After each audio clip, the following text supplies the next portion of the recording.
Hey everyone, in this guide, I'll show you how to batch convert multiple videos in HandBrake.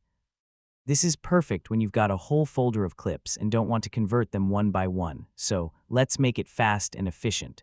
First, open HandBrake on your computer. Make sure you're using a recent version because batch features work best on updated builds. Now click Open Source and choose your first video. After it loads, click Add to Queue instead of starting the encode right away. Then repeat this process for each video you want to convert. Once you've added all your videos, open the queue panel. Here you'll see every file listed and ready to be processed in order. Before starting, set a single preset that will apply to all videos. For example, Fast 1080p works well for most batch conversions and keeps settings consistent. Next, choose your output folder carefully. Click Browse and pick a dedicated folder for your converted files so everything stays organized and easy to find later. Now click Start Encode Queue.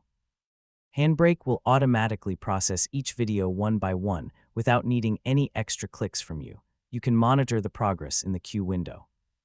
If one file finishes, HandBrake immediately moves on to the next, so everything runs in sequence.